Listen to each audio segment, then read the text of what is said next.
Muy buenas tardes en México, buenos días allá en Italia o en la hora que se estén conectando con nosotros.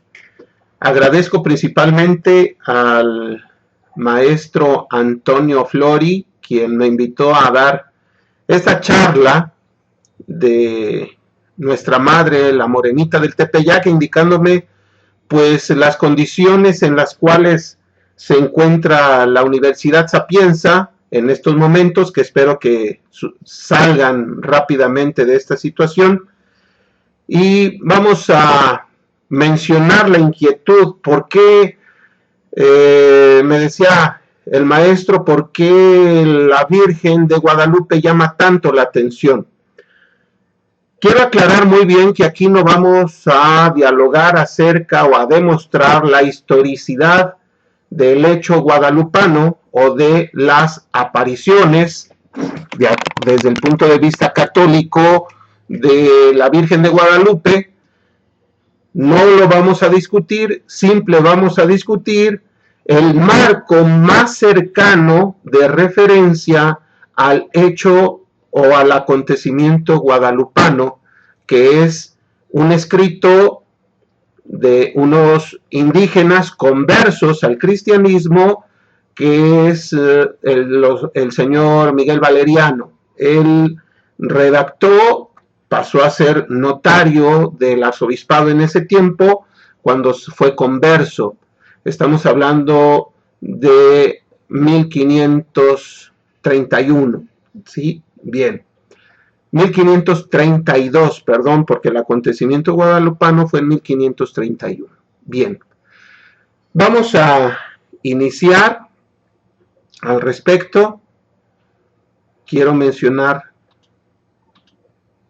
que nos vamos a guiar principalmente por la hermenéutica.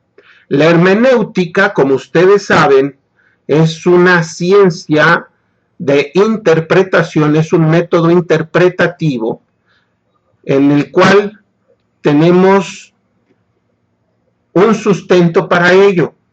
Nuestra condición humana es ineludible que interprete los hechos. Solamente la naturaleza humana puede interpretar los hechos.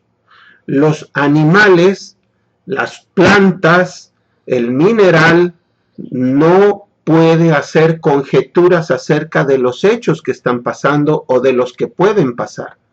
Por lo tanto, estamos basados en un hecho natural del ser humano, que es la interpretación de lo que se está dando. Otro punto que nos dice la hermenéutica es que no existe un ser humano sin estructura de sentido, o sea, todo lo que hacemos, todo lo que interpretamos, le damos un sentido de acuerdo a nuestra vida, de acuerdo a nuestras experiencias, de acuerdo a los lentes que tenemos de la vida. Por eso, todo ser humano, pase lo que pase, en este momento las condiciones de vida en Italia, en este momento las condiciones de vida en México, le damos una estructura de sentido, interpretamos lo que está pasando de acuerdo a nuestra propia experiencia y eso nos da un sentido de vida. Unos los pueden interpretar hacia la tristeza, otros lo pueden interpretar hacia las conductas de riesgo, de retos, y otros lo pueden interpretar hacia las actitudes, pensamientos de seguridad, ¿sí? Quiero decirles que en este momento vamos a dialogar acerca de Tonantzin Coatzalupe. Da una estructura de sentido al cristianismo instalado en México. El hecho guadalupano, la narrativa del hecho guadalupano, nos está mencionando que da una estructura de sentido. Ahorita lo vamos a ver gracias a la hermenéutica en el Nican Mopogua, como lo habíamos dicho. ¿Qué es el Nican Mopogua? El Nican Mopogua es un texto escrito por indígena, un indígena converso, el cual entrevistó a, se dice, Juan Diego, a las personas que vivieron el hecho guadalupano, y lo reporta en un acta, y esa acta se llama Nican Mopogua, que quiere decir en aquel tiempo, o así inicia la historia. Es un lenguaje náhuatl. Bien, vamos a ver el contexto del siglo XVI en que se da este acontecimiento o esta entrevista o la narrativa de esta entrevista. ¿Qué acciones sociales había? Una acción social en donde la estructura de poder era la iglesia, no era el virrey, sino era la iglesia. Posteriormente, la iglesia, es decir, la jerarquía de la iglesia católica, posteriormente a ello, reunidos o sumados la estructura del virreinato que representaba, ustedes bien saben, al rey de España. Por lo tanto, había también una situación de esclavitud. Esta situación de esclavitud venía muy marcada por el aspecto de Europa, en donde a los indígenas los tenían que forzar porque la estructura de ideología y de interpretación de clase social era en donde la base eran los pobres, y de ahí se desprendía hacia los reyes y después hacia la jerarquía que tenía un dominio sociopolítico de las circunstancias. Tengamos bien en cuenta este aspecto sociopolítico del siglo XVI en el contexto en que se da o se narra el hecho guadalupano. Bien, hay un pretexto. El pretexto de escribirlo es con qué intención se escribe el Nican Mopogua. Hablando del hecho hermenéutico, hay una intención de sentido, hay una estructura de sentido, una interpretación para darle sentido a ese acontecimiento. Y lo vamos a ver, sí, más adelante, el por qué en América Latina, por qué mis hermanas han viajado a Francia y me han dicho que tiene más veladoras la capilla que está en la Catedral de Notre Dame en Francia, que tiene más veladoras la imagen de la Virgen de Guadalupe que la imagen en el altar mayor de la Virgen de Notre Dame en Francia. ¿Por qué es esto? ¿Qué sucede? No se diga también, ustedes han visitado el Vaticano, que a un costado de la tumba de San Juan XXIII existe una capilla hermosa de la Virgen de Guadalupe dedicadamente especial para ella. Bueno, y hay otro contexto del lector. No es lo mismo las personas con su estructura, con su mentalidad, que leyeron el Nican Mopogua en el siglo XVI, siglo XVII, ahora a nosotros en las condiciones del siglo XXI. Para mí es muy diferente leerlo que para ustedes en Europa, que tienen las circunstancias totalmente diferentes sociopolíticas a nuestro país. Esto hace una analéptica de la relación. ¿Qué quiere decir analéptica? Que es el cómo vamos a nutrir el mensaje de acuerdo a nuestras circunstancias de vida, muy diferentes al siglo XVI y muy diferentes al siglo XXI. Bien, Tonantzin Cuatzalupe, que es el verdadero nombre que se le da por parte de los indígenas aztecas aquí en México, y que después se traduce más españolizado, más castellanizado a Virgen de Guadalupe. Quiero decirles que es la imagen de una estructura de sentido. El sol, las estrellas, la luna en los pies. Esto es una iconografía de la mujer que se describe o la virgen que se describe en el Apocalipsis. Hay una mujer vestida de sol con la luna bajo sus pies y estrellas en su cabeza o estrellas en su manto. Dicen algunas interpretaciones como la Biblia del oso, la más cercana, la traducción más primera que se hizo de latín al español. Dice que tiene un manto de estrellas. Por lo tanto, nuestra Tonantzin-Cuaxalupe verdaderamente cumple con aquella frase en latín que se decía muller amicta sol, es decir, una mujer vestida de sol, que se menciona en el Apocalipsis. Por lo tanto, esta imagen tanto es icónica para el sentido católico universal como para el sentido cristiano incipiente en los indígenas, de acuerdo a la narrativa de el Nican Mopohua. Bien, quiero antes de iniciar con este aspecto de la interpretación y el mensaje que nos da el Nican Mopohua de Tonantzin-Cuaxalupe con la teoría de la interpretación de los núcleos.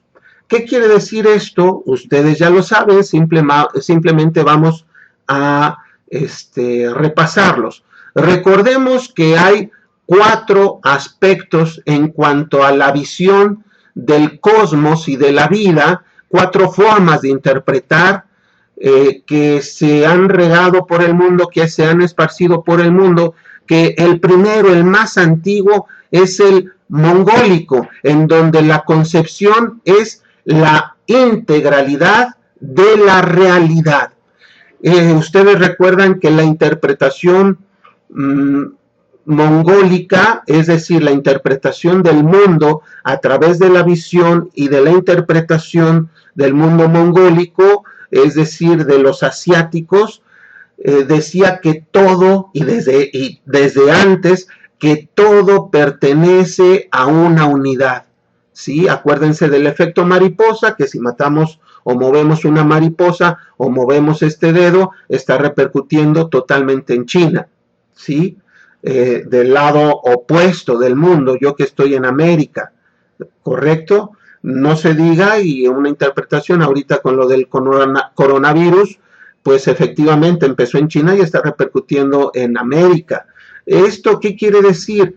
Que ellos tienen una interpretación integral, pero de la realidad. Acuérdense que desde el punto de vista de la interpretación religiosa de Asia, no hay cielo, sino simplemente es una transformación de la realidad. Bien. Hay otro núcleo interpretativo, si se recuerdan, que es el semita judaico musulmán. Este semita judaico musulmán tiene sus orígenes en Babilonia y tiene su origen también en Egipto. Y de ahí Abraham, acuérdense, Abraham, Moisés son los principales. Abraham sale de Ur de Caldea, Moisés sale de Egipto, educado en Egipto con la visión egipcia de los mundos, y se juntan, se hace ese sincretismo ideológico para poder interpretar en donde tienen una concepción integral del ser humano. Aquí el ser humano es el centro de la tierra. Recuerden el Génesis, cómo inicia mencionando que primero fue el universo, luego el sol, luego los planetas y luego los planetas y así sucesivamente hasta culminar con la obra maestra de Dios, que es la humanidad. Por lo tanto, es una concepción integral del ser humano.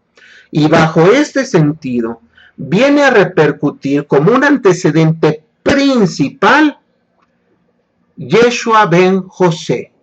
Yeshua ben José, es decir, Jesús de Nazaret, el hijo de José, inicia su mensaje con algo interesantísimo que decía Isaías: los ciegos ven, los cojos andan, los muertos resucitan, pero inicia Yeshua ben José con algo muy interesante que son las bienaventuranzas, el cual está anunciando el reino de Dios y su justicia para los más desfavorecidos. Ahí inicia, y es verdaderamente cuando la pobreza, cuando el que está cojo emocionalmente, cuando está leproso, cuando están muertos, cuando las viudas son atendidas desde el punto de vista de la restauración de la dignidad para su contexto social y poder revolucionar o cambiar su realidad.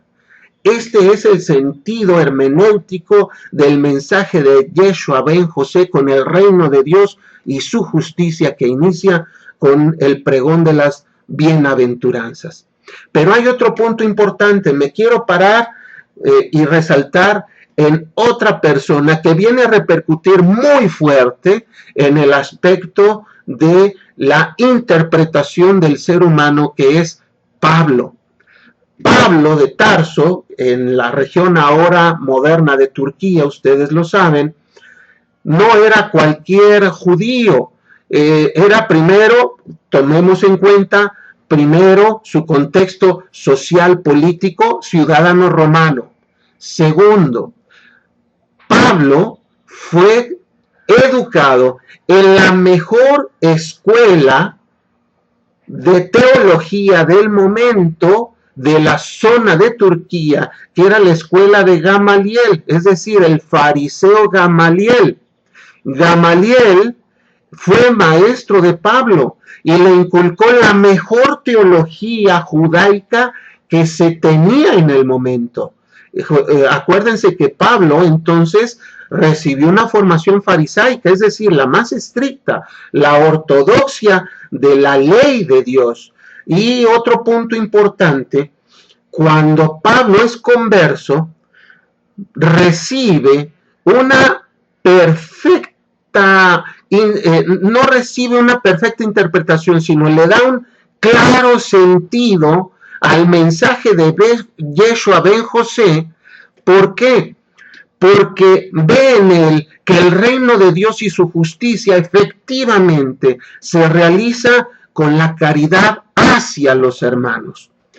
Tanto así que dice que es tan importante pregonar esto y ejecutar esto alrededor de todo el mundo, porque esa es verdaderamente la intención de Yeshua ben José.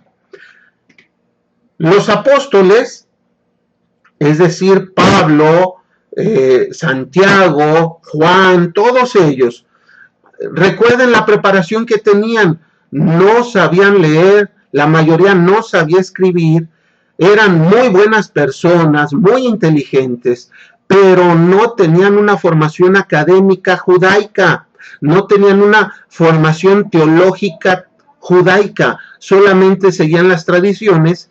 Cuando Jesús le da el sentido a ellos, los prepara con el sentido teológico humano, no alcanzan a percibir. Inclusive Pedro niega a Jesucristo, mencionan que huyen, y de ahí cuando reciben, se narra en la Biblia, el Espíritu Santo, es porque reciben el halo de unión de decir, necesitamos que se viva lo que el Maestro nos enseñó.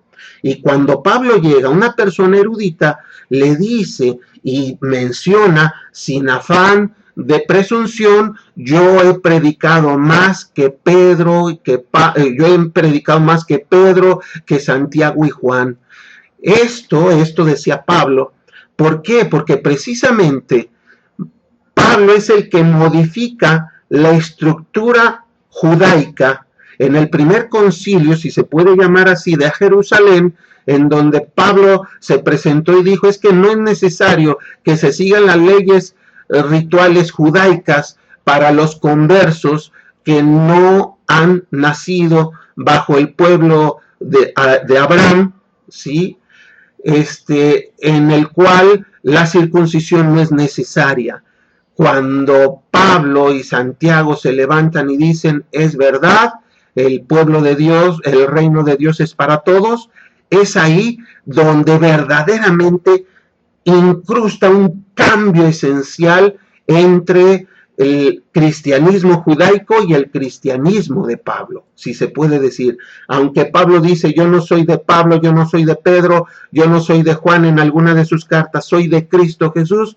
Sí, pero Pablo se encarga de darle una estructura de sentido universal, católico, porque antes el movimiento cristiano entre los judíos se le llamaba los mesiánicos, no eran cristianos, se llamaban los mesiánicos por el Mesías. Pero cuando Pablo logra la transformación del rito o de las enseñanzas cristianas judías a el cristiano católico, es decir, al cristiano universal, entonces ya empieza la tradición de los cristianos. Y por eso hay una interpretación del ser humano integral. Pero en el siglo IV aproximadamente aparece una persona muy interesante en el cual se finca algo, la visión teológica que repercute también en este núcleo de interpretación semita judaico-musulmán, que es el indoeuropeo. ¿Quién es el que lleva la bandera en la interpretación y que logra filtrar, logra incrustar aquello que es la interpretación del dualismo de bien y mal en la visión cristiana de la interpretación de el bien y el mal en la vida, la muerte? Por eso en la India la concepción de vida, muerte, la reencarnación, la interpretación de la evolución de la vida, y así sucesivamente. Este personaje es Agustín de Hipona, San Agustín. San Agustín empieza a decir que hay una carencia del ser humano con el cual busca la trascendencia, y esta carencia busca la completud con Dios. Esta carencia hace que haga cosas negativas, ¿sí? Pero esta completud me lleva a la perfección. Entonces, Agustín de Hipona empieza a incrustar desde el punto de vista de la interpretación de la vida el aspecto de bien y mal. Pero hay otra que se llama el Bantú. El Bantú, acuérdense, es hacia el lado de África, que llega a América gracias a la importación en ese tiempo de esclavos negros. Y llegan a América, déjenme decirles algo, por un fraile, que hay un documento en una de sus cartas al virrey de aquí de México del siglo XVI, en donde dice que los indígenas, porque los ponían a trabajos muy forzados, y decían, los indígenas no son dignos de que hagan los trabajos forzados y que se les trate muy mal. Yo recomiendo que traigan personas o esclavos negros.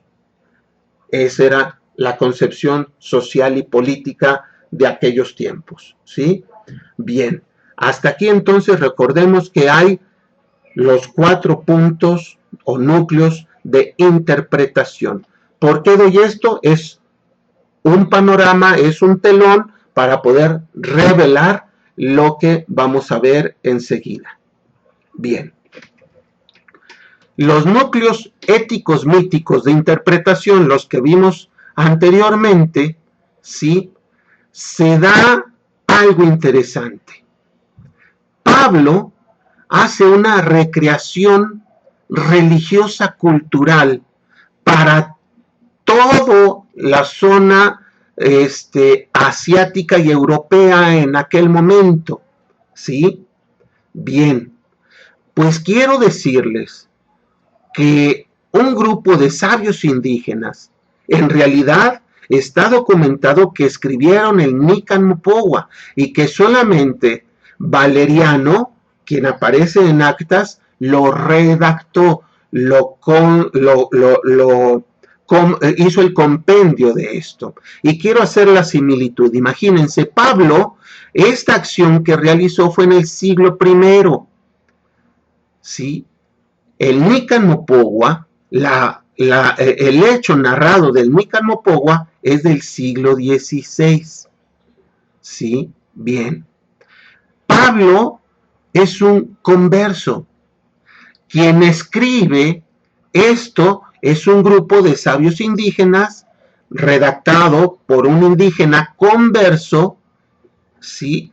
Que dan una similitud muy fuerte al núcleo ético mítico. Mítico no quiere decir cuento, mítico quiere decir simbólico, mítico quiere decir lo que está sucediendo conmigo y que le dé estructura de sentido. El núcleo de interpretación en este momento de lo simbólico, es decir, de lo que me da sentido, lo estamos comparando, ¿sí?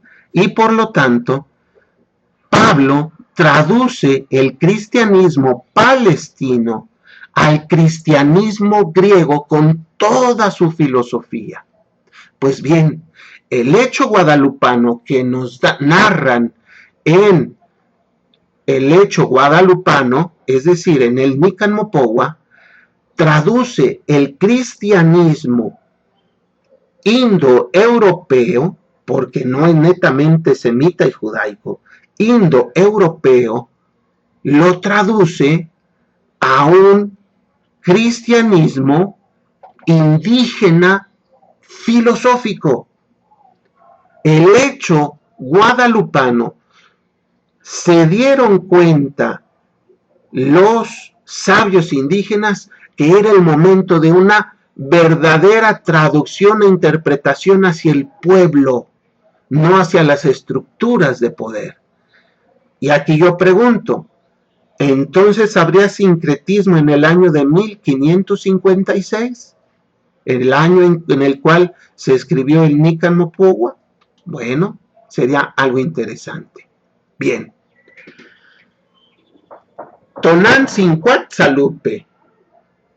Tonantzin quiere, tonant quiere decir madre. Y la terminación TZIN quiere decir nuestra digna y reverenciable madrecita. Por lo tanto, Tonantzin Cuatzalupe quiere decir nuestra digna, reverenciable madrecita, Cuatza, que está encima, ¿sí?, de la serpiente.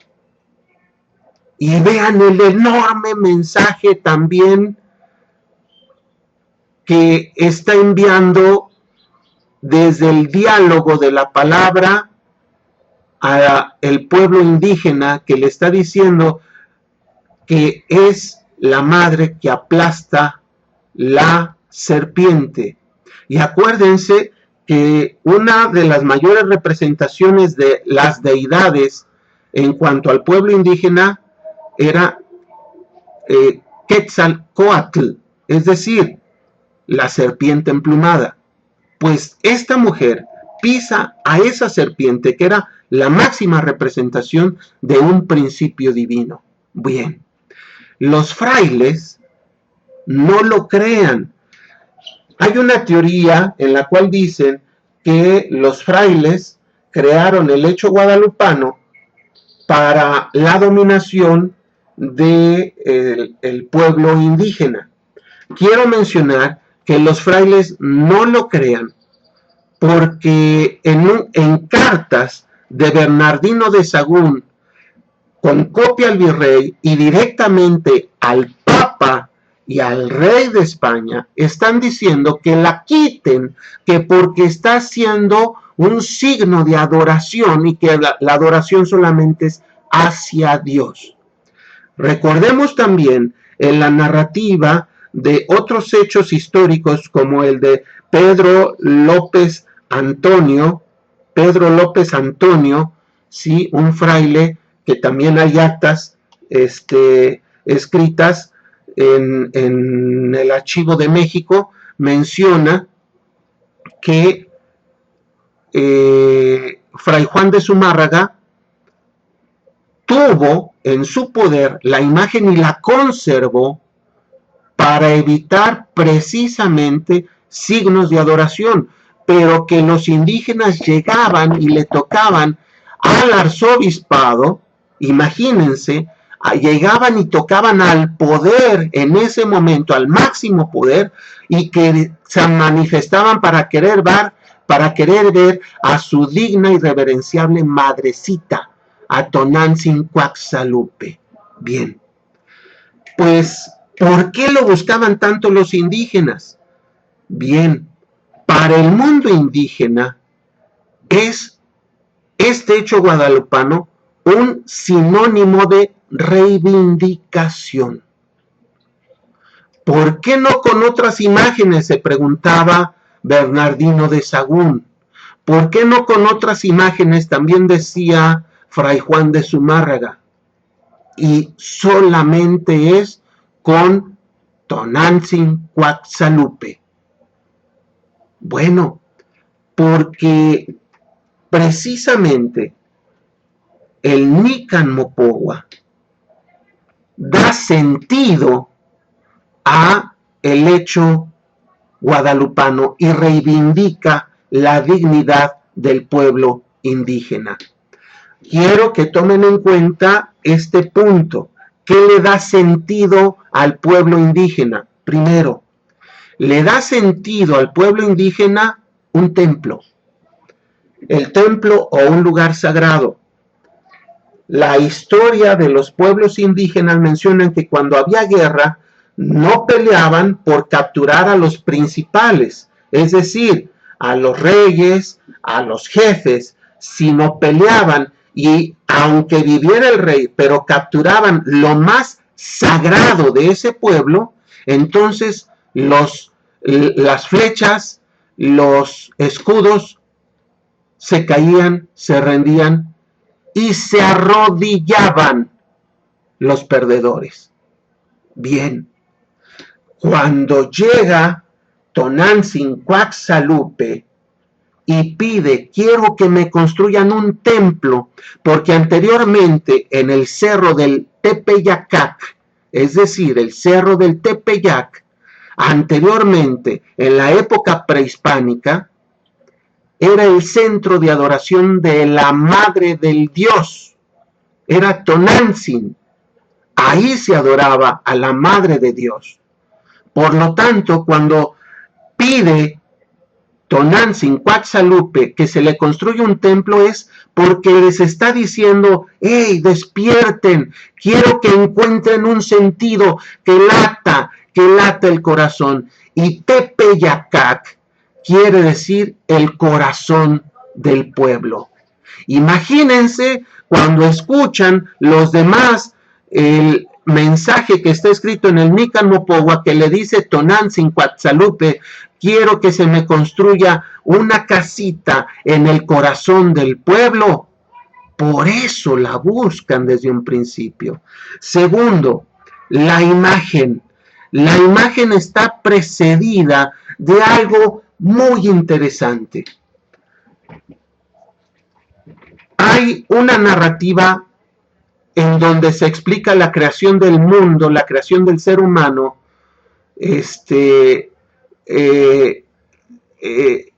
para el pueblo indígena, y hay momentos muy especiales que más adelante lo van a entender.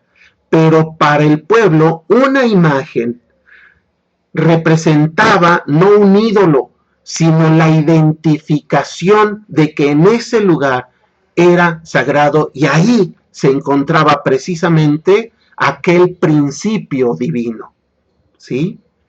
Y ahora, pues con más razón, la imagen se presenta, la Tonantzin Cuaxalupe se presenta con rasgos indígenas, de piel morena, pues imagínense, ya no es una abstracción, sino es una encarnación de mi raza. Y esa encarnación me está diciendo que quiere seguir viviendo. Por eso el pueblo indígena se identificó inmediatamente con el hecho guadalupano. Bien. El Nican Mopowa en 1531 se escribe 10 años. Fíjense qué curioso, por eso la narrativa que les dije, a 10 años en que los escudos y las flechas son abandonados. ¿Qué quiere decir esto?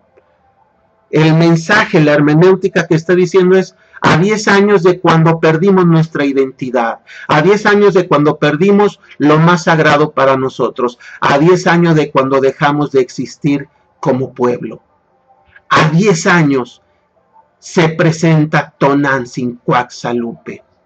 En esa contextualización histórico-política se presenta Tonantzin Cuaxalupe. Y algo importantísimo del simbolismo. Les decía que para el pueblo indígena los acontecimientos más importantes, cuando se va a preparar un acontecimiento muy valioso, es porque va a amanecer. Es en la madrugada, es porque va a haber vida, un corazón, y es porque hay un mensaje. Tomemos en cuenta estos tres aspectos que el pueblo indígena toma como preámbulo de un gran acontecimiento. ¿Y qué nos narra el Nican Mopowa? Primero, que Juan Diego viene de la zona poniente de México, de la Ciudad de México, ¿sí? Y va hacia la zona oriente, hacia el Tepeyac. Bien. ¿Qué quiere decir? Que apenas es en la madrugada. Juan Diego vive en un lugar que se llama, en náhuatl, lugar de águilas. ¿Sí? Lugar de águilas. Viene de ese lugar, vive en ese lugar, en el lugar de águilas, y va del occidente al oriente, que es hacia la luz. Pero cuando va caminando, dice el Nican Mopowa, narra que es de madrugada, en el alba, es decir, que está el sol, y por lo tanto empieza a escuchar en el Tepeyacac, que es el corazón del pueblo. En el corazón del pueblo empieza a escuchar cantos de pájaros y olor a flores, a rosas. Para los indígenas, el cielo es el lugar de las rosas, Xochitepetl, y el lugar de los cenzontles, de los pájaros que cantan. Por eso vean el simbolismo tan bonito, por eso nos están diciendo, se viene algo enorme que nos va a transformar. Va apareciendo la luz, el cielo está en la tierra, en el corazón del pueblo, y alguien que habla como águila, alguien que habla con las águilas, alguien que habla con las alturas. Es digno y reverenciable que habla con las águilas. Cuauhtlatoatzin. Ese es el nombre de Juan Diego. El digno y reverenciable que habla con las águilas, con lo alto. No es Juan Dieguito que nos han hecho creer, el indito que mira, soy cola, mira, no me mandes a ese lugar. No. Le pregunta el principio divino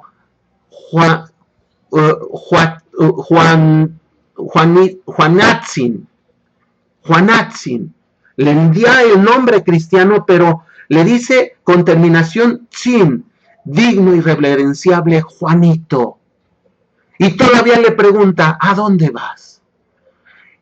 Y fíjense la respuesta, el simbolismo le dice, voy a recibir las enseñanzas de Dios para preparar mi muerte. Imagínense, para hacer los trabajos de mi muerte. Es ahí entonces el diálogo de Ben, que busca la reivindicación, el principio divino, a aquella persona que se siente indigna, sin fuerza, sin identidad. ¿Se acuerdan de el núcleo interpretativo mítico judaico de Yeshua ben José? Las bienaventuranzas. ¿Cómo inicia? ¿Se acuerdan el sentido de Pablo, que es ir con el pueblo? Bien, ahí es en donde el simbolismo del Nican Mopohua nos lleva. Estos simbolismos, como lo había mencionado, es amaneciendo, la liberación de los seres humanos. Cantos de pájaro, los pájaros significan lo divino. La presencia de lo divino, es decir, no es Dios, es el principio divino. No es Dios mismo, pero sí puede llevar a la divinidad. Y una pregunta epistemológica que se hace una persona que ha sido totalmente devalorada, tratada sin dignidad. Cuando ve todo esto dice, ¿lo merezco? Estoy en la tierra de las flores, es decir, estoy en el cielo, en la tierra de lo divino. Imagínense entonces a qué altura está levantando la Virgen de Guadalupe a Juan Dieguito, Juan Diegotzin, digno y reverenciable Juan Dieguito. Voy a Tlatelolco a recibir los conocimientos de Dios. Tlatelolco es el centro ideológico político, es el centro del poder. Viene de la periferia hacia el centro para, pues, adoctrinarse y vivir de acuerdo al poder.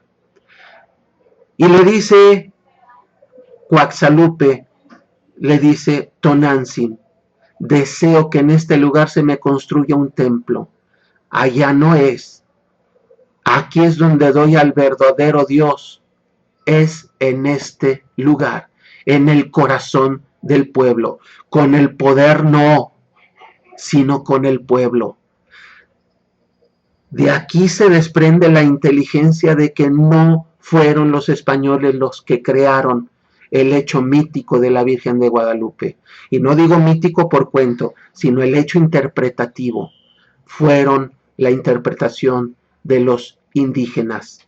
Y los indígenas no podían haber creado algo de los cuales en ese momento no tenían identidad. Y todavía Tonantzin Cuaxalupe le dice, vas a ver al poder, es decir, ve a ver al obispo.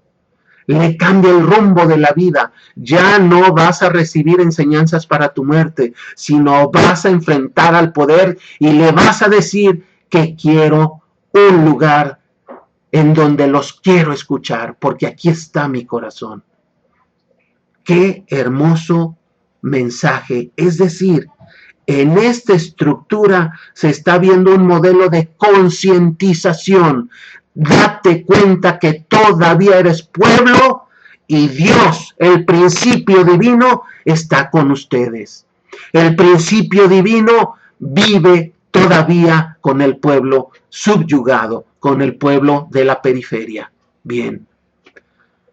Hay una antropología en el Nican Mopohua en el cual dice Juan Diego, ¿acaso estoy despierto? Inmediatamente después de eso se va preguntando, ¿acaso estoy despierto? Vean el mensaje tan hermoso de la concientización. ¿Acaso ya estoy despierto? Porque le da otra concepción de vida.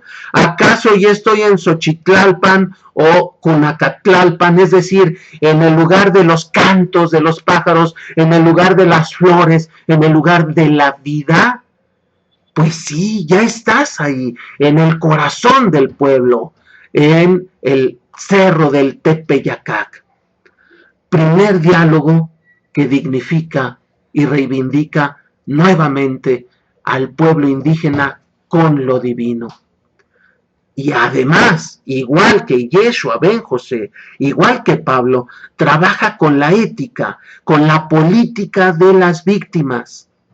Esa es la tarea de Tonantzin Coatzalupe cuando hay un mensaje enorme en la Basílica actual de Guadalupe con unas letras principales a la entrada que dice: ¿qué no estoy yo aquí, que soy tu madre?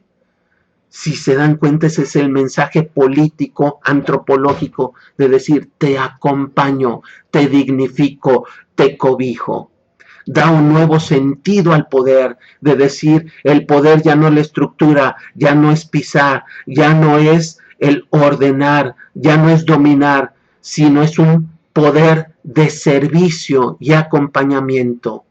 Teocaxin, mi digna y reverenciada casita divina. Deseo una Teocaxin, una linda y reverenciada casita divina, en donde yo puedo hacer esto, en donde todas las personas se sientan así. Se dan cuenta lo enorme que es este acontecimiento. Por eso reitero que la ideología española no podía haber creado este sentido interpretativo mítico para el pueblo indígena. Tocantzin, digna y reverenciada casita divina. No, muy importante, no es un adoratorio. Los indígenas de aquel tiempo entendieron perfectamente que no quería un templo de adoratorio. Es una acción política, es decir, solo los pueblos que tenían su propio teocalli, es decir, su propio templo, eran autónomos, libres y autodeterminados. Es decir, los restituía nuevamente como pueblo para que tuvieran una identidad y de ahí poder surgir nuevamente. Se recuerdan que en las guerras, cuando perdían todo, era porque sumaban o tomaban la estructura divina, lo que representaba la divinidad de ese pueblo, y entonces se rendían todos y se hincaban todos.